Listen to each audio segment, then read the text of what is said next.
Hello and good afternoon and good morning and good evening in some areas. Today we're going to talk about, I'm going to talk about a topic that might be very controversial for some people. It's a topic that might be challenging for some people. It is a topic not often discussed, and the reason for that being is because it's something that involves people that they don't want to take responsibility. It involves going deeper into the mind again, into the subconscious. It is a topic that I have given before to doctors at certain hospitals, to all the directors of the hospitals, and believe me when I tell you that this topic, especially when it comes to the illnesses, and giving this topic to them was like taking a cat and throwing it into water, okay, and trying to keep it underwater. Now you can imagine what that's going to be like. Now this topic was like that with the doctors. Now, let me start at the beginning. Okay. Also, this topic is an add-on to the previous discussion I had last week about body energies. Now, for the body energies, we started at let me just give a quick background onto this. The body energies consist of 7 centers. All right, each center has got its own emotions connected to it. Now, if I give a quick summary about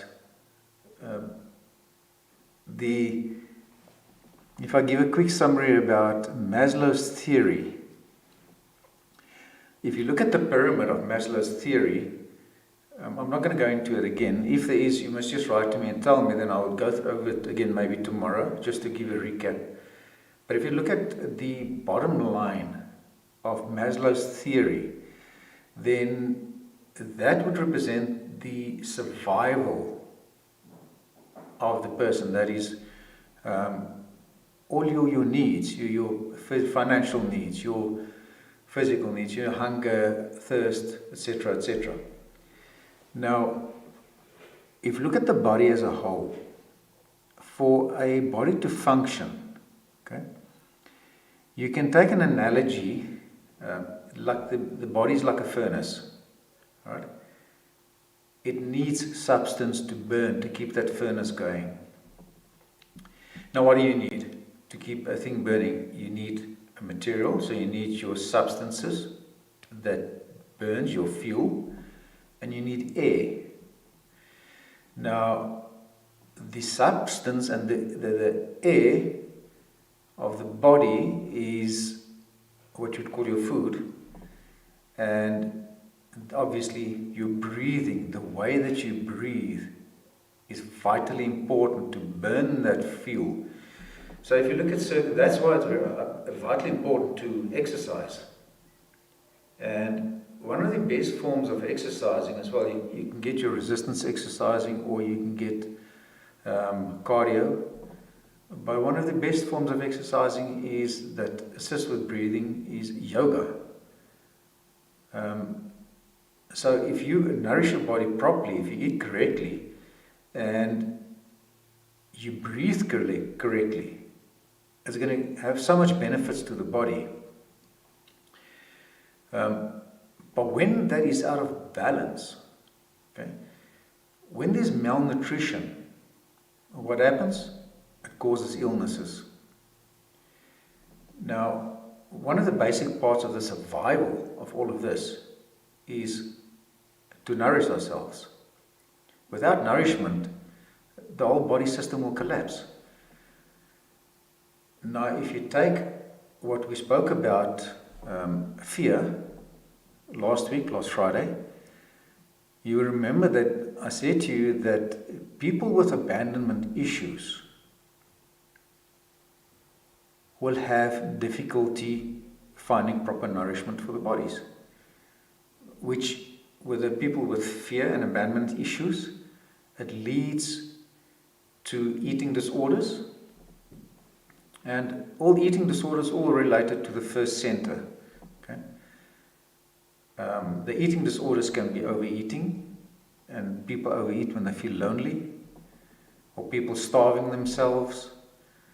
They go days without eating, or people eating because they have a lot of stress or fear. That's why the proper nutrition for the body is one of the first center needs. Now, malnutrition can also be due to one of the following actions, and that could be due to at the dinner table, the parents might have an outburst, and that outburst at the dinner table, it gets embedded, and that causes people the inability to nourish themselves.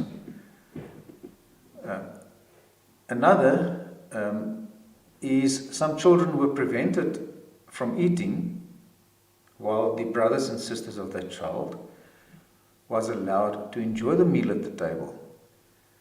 Another one, which some of the family members and some people will associate with this one, is where a child was told to sit at a table for hours until he or she ate their spinach or their pumpkin or the cabbage or whatever. Especially the green vegetables, we know the kids don't really. But this includes also kids being rewarded with food for something that they did. Or the opposite, they were punished for something they did wrong. Now, for instance, a child being sent to bed without having supper, or you prevent the child from eating something. Now, as adults, these type of experiences relate to issues such as misunderstandings in the body's messages when they're hungry or not. And this must also, because of this, people can develop some food allergies. They avoid certain foods. That can lead to addictions to certain type of foods. That develop trust issues. They develop eating disorders, and it becomes digestive difficulties. Now, these issues can also translate into other areas of life. It influences the way we manifest our lives, the way it prevents us from becoming prosperous in certain areas. Okay? It prevents us from developing our manifestations and prosperity in this world. Because we don't have the basic needs that offer the security and the stability, and which ultimately gives us freedom. Now, these include such things as the house being paid. Is the car maintained? Is the household running smoothly? What type of foods are there in the cupboard? Now, if we can deal with the immediate environment and extract only what we need, that is when we will meet our survival needs. Now, for us to become prosperous and to manifest prosperity, we need to accept the limitations that we put on ourselves. The meaning to begin a manifestation in which we want to manifest becomes unrealistic if those needs are not met. So in order to move on to manifest prosperously, you need to deal with one level at a time, and then build on it, and then move to the next level. Now, one of the other problems that keeps us from manifesting and becoming prosperous are traumas and abuses. Now, this is also impacts on the first center, our survival. And when our survival is threatened, then it becomes a problem to move on. And one of these things includes birth trauma. And the other is abandonment. It becomes neglect, serious illnesses, poverty, etc. Now, when a child is abandoned or neglected, then the child has nothing to fall on but himself. Now, as a child hasn't had the skills yet to develop or know how to deal with these situations, what do? They fall back into fear and helplessness, which impacts the first center, your survival center. Now, very few people know that birth trauma has an impact on a person. And when a child is separated from its mother at birth, it's a traumatic experience for the infant. What happens? The infant is pulled out, brought into the world, into the bright light, gets slapped and taken away from the mother. And what does it do? That produces shock on the nervous system. Now, there are a lot of people who actually do birth regressions, who take people back into that moment to go and relive that and then change this trauma. And more hospitals are actually realizing or becoming aware of this trauma, and they're placing a lot of emphasis on it. Now, a child with a traumatic birth experience will be more likely to cry, become needy, or have health problems later in life. And the constant crying of this child leads to neglect by the parents because of the constant stress that the parents receive. Now, the same can be said, the traumas include incubators, where children are removed from mothers, taken to the machine, where they feel something is missing from their lives and they cannot deal with the isolation. They need to feel that mother's warmth. And this abandonment impacts directly, physically and emotionally, and it's a threat to the survival system. Now, if you think back again to Friday, for those who have listened on Friday and about the abandonment, this also later happens and it causes people to leave tasks unfinished, whether it's work at home or homework or at work. It leaves children abandoning projects and dropping out of school. Now, abandonment prevents security, hope, and confidence. So, the neglect is a very a similar form of abandonment. Neglect leads to mistrust of others, and in turn causes them to withdraw from the world. Now, these are also connected to self-esteem and love and the way we look at ourselves. Now, the other big problem, and this is a problem that's come up lately a lot in the news, you can see there's a lot of protests and marches going on against physical abuse against women and children. Now, and it's not only that, because we're unfortunately living in a society where the crime is high and violence has become order of the day. Now, when a person is physically abused, it causes stress, which in turn produces stress hormone, which can become addictive in certain people. What happens then? Then the need arises for them to recreate stress, and because it makes them feel alive, and it helps them to overcome the emotional numbness that they have.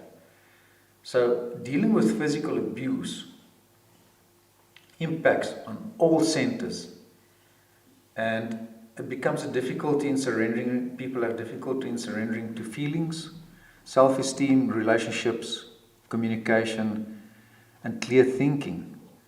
Now, physical abuse on somebody causes the betrayal of trust, especially in a child, as they cannot protect themselves. So when you have emotional numbness of feeling together with a constant dieting, then you have a combination of disassociation and obsession. Now, the sense of trust, stability, and well-being is difficult to mend, especially when there are physical wounds and cuts or broken bones through physical abuse. Now, the safety and security is threatened because physical abuse usually comes from somebody within the home environment. So what does this do? This causes a perception that home life is dangerous. So fear becomes an imprint out of everyday life and becomes the measurement to which people create his or her realities. Now, onto that. So what happens in the body? When the body goes into a fear state or a highly stressed state, you release certain hormones. Okay? I want you now, as you are sitting there, right, listening to this, I want you to, for a moment, close your eyes. Just close your eyes. All right? Now, I want you to put all your focus into your right big toe. Right? Focus on your right big toe. Now feel your big toe becoming hot. Feel it. Put your focus in there. Let your big toe become hot. Feel that heat in your big toe. I'll give you a moment or two to do this. Just put your focus there. Let your big toe become hot. Alright?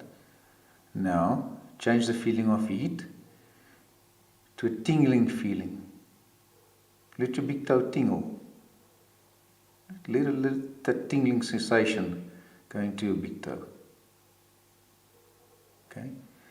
Now, take your attention away from the tingling feeling and put a focus of cold. Let your big toe become cold. Let the coldness take over. Let it become cold, icy cold, as cold as you can make it. Okay? I'm sure some of you, your toe became hot. You could feel the tingling in your toe. And you could feel it become cold. Right? You can stop now. Now the reason why I asked you to do this is your mind is a very powerful tool that you've got. It is everything. Okay? Now I just want to make one thing clear, that the following, what I'm going to give you, the following information, is suggested. It is not medical advice and not meant to be. These are guidelines for you. You can listen to it with an open mind and apply what you feel you need to apply. Listen to it, and if it's got any effect on you, go and look at it, because then maybe there's an issue. Maybe it's something that you need to change in your life. Because some people relate to the following. A lot of people reject it. Like I said, in the medical profession, when I gave these lectures to the doctors, the directors and nurses, a lot of them accepted. They appreciated it. It helped them a lot. But there were those who rejected it because they were taught the old conventional ways of thinking, and in the middle, which is fine, because a lot of them admit that we create things, and a lot of them cannot, and a lot of people cannot admit that they create their lives consciously. Now it's easier to shift blame to other people and to shift responsibility than being honest with yourself and being honest that you actually create situations and you create these things in your life. Okay? Now, think about it. I'm sure you know somebody who you've seen, people who have constant disasters in their lives. This includes accidents. They're constantly in surgery. They've got constant illnesses. And some see them as just unlucky. Okay? So when you hear about them, they've either had and been in a car accident or, like I said, gone for operations. But all of these things, okay, are traumatic events. And it is these events that work on people's psyche and in the body. It creates unconscious fears, which creates difficulty in sleeping or eating. Now, these prolonged nervousness and disorders creates like a post-traumatic stress disorder, almost, if you can call it that. Even after the injuries have healed, the effects are still there. If you break down an illness, you will see that it's all related to the mind. Now I'm going to give you 3 categories that this comes down to. There's a conscious decision to get ill, right? The person makes themselves sick consciously to get attention, etc., etc. We'll get into that now. There's the conscious, unconscious decision to get ill. This is cause and effect. We all know this one. What you sow, thou shalt reap. But this subject is a course on its own for now. We will not concentrate. We will just concentrate on the conscious and the conscious, subconscious causes of the illness. Now, the conscious and subconscious is where the person consciously suppresses negative emotions which subconsciously manifest as an illness. Now, the exercise that you just did was controlled by your mind. A person can move his or her legs with a thought. You can cough with a thought. Now, there's one. Men can have an erection with a thought. Women and men can orgasm with a mere thought. Your heartbeat can be stopped or increased by thought. Now, if you have perceived fear, your heart races, your heart rate increases because of your thoughts. Especially when this fear is perceived and not a real threat. And in turn, it activates various hormones like excreting adrenaline, etc., etc. I'm not going to go into the defining detail. You can go and read up on that. Your blood pressure increases. Your body prepares for fight or flight reaction. Now, as your thoughts control of all your body functions, so you can control your illnesses. In most cases, it's not an illness, it's a mindset with a purpose. Okay, now what do I mean by this? It means that most illnesses or injuries are created to get a reward or payoffs from it. Now, you can say to me, okay, Bennett, this is the thing now. An accident, I didn't cause the accident. Well, maybe you didn't. But in the time of the accident, it was your decision to go that route and to be there at that specific place of the illness, of the accident. Now, let's first look at the rewards people get from illnesses. Okay? Let's look at time off. Say you want some time off at work. So you create stomach ache, migraine, vomiting.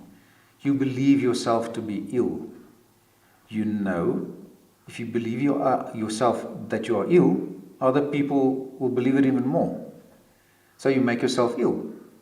Or you voluntarily take substances to make you ill. For example, if you eat soap, throw up, or purposefully eat food that is off and to get a runny stomach. Okay? punishment. One person wants to punish another. The person stays at home, does all the homework, cooking, cleaning, looking after the kids, while others are off to work. Now there are some scenarios like this where the person at work being suspected of having an affair because of the late hours. So the other partner attracts or creates an illness which forces the other to take time off work to cook and clean. Okay? So the person at home feels unappreciated because they never get the thanks for the work that's done. And what happens? They create an illness. Manipulation is a big one. People don't get the affection from another and don't get the love back in return. So the illness is created to get the other's compassion and attention. Martyrhood. Does everything for the family, but complains to everybody how much they do for everyone, how they will sacrifice their last possessions and themselves for others. Okay? So they get an illness to show how they suffered from all the sacrificing. Sympathy. People create illnesses to sympathize with others. When people love others deeply, whether friends, family, or lovers, and one gets sick, some will create the same or similar illness to sympathize with others. Some social workers, which is a good example, or good Samaritans do this without them even realizing. Then here's the big one that the doctors and the nurses, this is the cat in the water. Inherited. Okay. Now, inherited illnesses have two categories to it. The first illness relates to babies born with illnesses. Now, this category I won't discuss here, as it's related to many other stuff, habitual patterns and whatever. The other is your habitual pattern, and this is one where people believe their illnesses are inherited. The mothers or fathers had it, and their mothers and fathers before them had it, and so on. And if you look at the family's history, you will probably find that somewhere it started with one of the reward or payoffs. So the child grows up in that environment and picks up all their habits and mannerisms. So what do you think is going to happen? Okay? They're going to use this in their lives to manipulate or control. So yes, the same illness, because what they saw that was effective.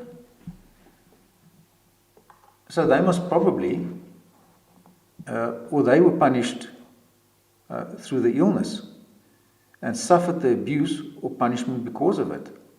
They took a subconscious decision that is the way they will punish, or they believe that is how punishment should be given. So they might also believe, when they are told that it runs in the family, that they will be susceptible to the same illness. And this is a lot of beliefs. And how many doctors have you heard told people, oh, do you have this or this or this in the family? Then the chances are that you are going to have it. So what are these medical people doing? They're programming people to create the same illness without them doing it consciously, or without them being aware that they're doing this to people. It is like a subliminal programming that they're putting in. So I am sure you know people, or maybe you yourself have been subjected to this, where the people say to you, it runs in your family, heart attacks run in the family, so the chances are that X or Y or whatever will also have heart attacks, or will also have diabetes, or will also have cancers. So people start believing it, then they start subconsciously start creating it. So what happens next? They might go out one night, for instance, and drink themselves into a drunken stupor. Because a family is prone to liver cancer, the next few days they have liver problems. So what happens? Don't think that it'll be from too much drinking. They will believe it's the beginning of liver cancer because they told it was runs in the family. Inherited illnesses, according to me, is inherited behaviors that causes the illnesses to exist. And the other one is attention and fame. I'm sure you've seen this in the newspapers or in the news. People create illnesses to get attention. Because society is set on feeding off the negative emotions, what is the first thing they do when friends or family or members get seriously ill? They want to show how caring they are. They will go out of their way to accommodate the ill person. They will run errands for them, they will buy them things, and they will prepare special food for them. So we'll go out of their way to make people feel comfortable. They get all the attention they could dream about. Some even write to the Huisgenoot. This is a big one. I mean, pick up these newspapers, Huisgenoot or You magazine. And if you look at it, it's full of drama. It's how terrible, and people suffering from terrible illnesses. Why? Because people feed on others' suffering. So they get even more attention and fame through their illnesses. So they become addicted to the illness and refuse to let it go until it's too late and they die. And the other one is many strictly religious blame the illness on God. They believe it's a punishment from God. And they use it as an excuse to be ill. Some do not even know. They're subconsciously using it as an excuse. So, most illnesses which are seriously or terminally stems from suppressed consciously or subconscious emotions. The suppressed emotions becomes a breeding ground for a specific illness. Now, illnesses are related to placing in certain areas of the body. Now, as difficult as it is now to explain it with you without a board, but picture, if you can, or if you will, a whiteboard on the wall. Now, on the top of the whiteboard, you've got all your different illnesses: diabetes, cancer, flu, diarrhea, etc., whatever you want to put on top. Down on the side, you can put all your emotions: guilt, shame, anger, or whatever it is that you're feeling, whatever feeling or emotions. Now, let's take a very simple one, which is a very common one, is illness, is flu. So, say you want to take a day off, okay? Tired. So let's put tired on the side here. So where you go, tired, okay, flu is going to give me 2 or 3 days off, okay, that's all I need. So, boop, let's go there. Let's have a flu. And what does that give you? It gives you a few days off. So your emotions are attached to the type of illness that you have. And as we go along with all of this, these things might not make sense to you now, but as we go on with the talks later and you listen to later, this will become clearer and clearer as we go along. Okay? So all the bodily functions are controlled by the brain. Some functions occur naturally as the brain is programmed to keep the functions going. And by purely belief, the person can shut their bodily functions down and die. it's like, I'm sure you heard some stories where people get trapped in areas where they perceive a danger and they perceive that they were going to die, and they actually died. And afterwards it came out, but there was it was inexplainable why these people actually died in this situation, because they shouldn't have. Now, some people die because they do not want to live anymore and simply give up. And they shut their body functions down consciously. And some people who came out of it made a conscious decision. They actually got over cancers, they got over HIV, and now if you look at now COVID-19, people getting cured from COVID-19. Okay? As because they changed, and if you go and speak to these people, and there's numerous people who had back injury who said they would never be able to walk just by their pure mindset and will. They changed the way of thinking, they changed the way the belief patterns, and they got up and they walked. People got cured of cancer. There are thousands upon thousands of cases like this out there. And if any person can control their bodily function to create an illness, so they can create a healthy body. Now, most people, as I said before, when we spoke last week on Friday, people see their body as a thing that they drag around. Some sportsmen get upset if the body don't perform the way that it's supposed to. And when there's a disconnection from the body, people tend to see the body as an object.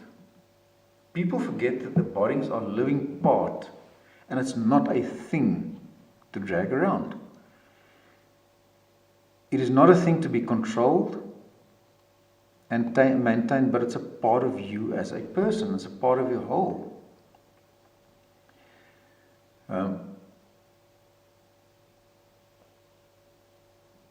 Now, I'm not going to go into any more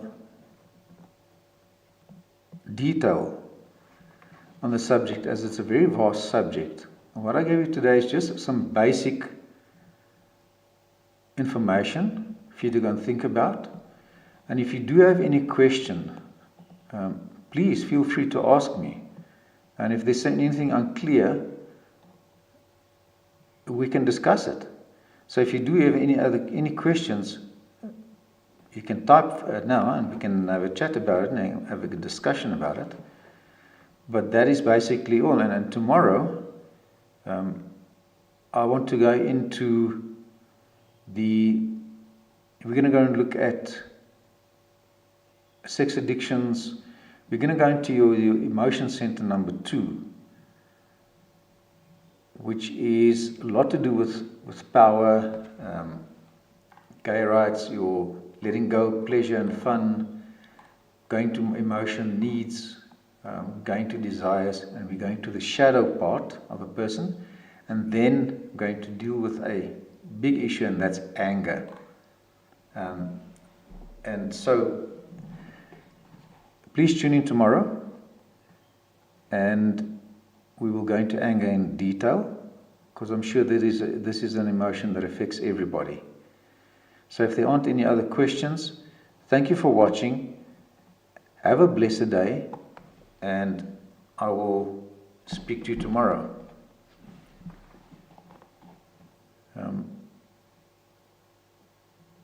So the primary emotion was an anxiety. That's interesting. That's very interesting. As Nathan said here, that when he focused on his big toe, that his emotion was an anxiety. Maybe it's because it's something that you actually haven't done a lot. Is to go and focus on it's probably because it's a new type of exercise for you. And it's a strange feeling that maybe caused a little anxiety in you. But thank you for the comment.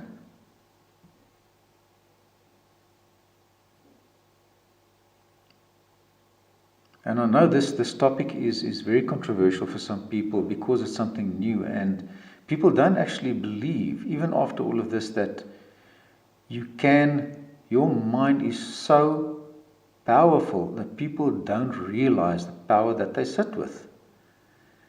And please go and explore these emotions. Go and read up on this any further if you want to research this.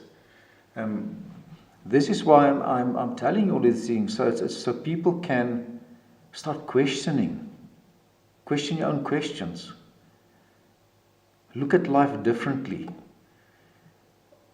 Because all of these lockdowns, what it caused us is to reevaluate our lives, and if every little bit can help us to relook at our lives, it will help us to look forward, look ahead, and we will be able to take control and not live in autopilot anymore. So go and look at these things, go and experience it for yourself, go and sit, and it's important every day to go and sit at least 15 minutes. Go and find a place, be quiet, take time out for yourself, and go and contemplate on these things and think about it. And please let me know.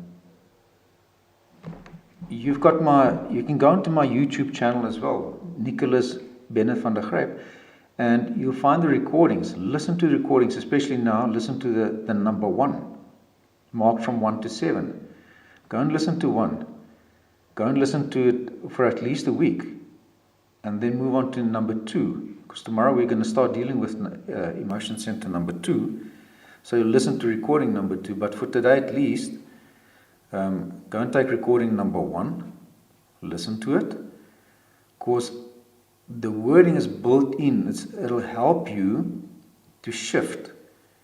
The recordings are designed in such a way that you don't have to read anything, you don't have to listen to long lectures, you can just listen to it, and it'll help you to reprogram the way you think.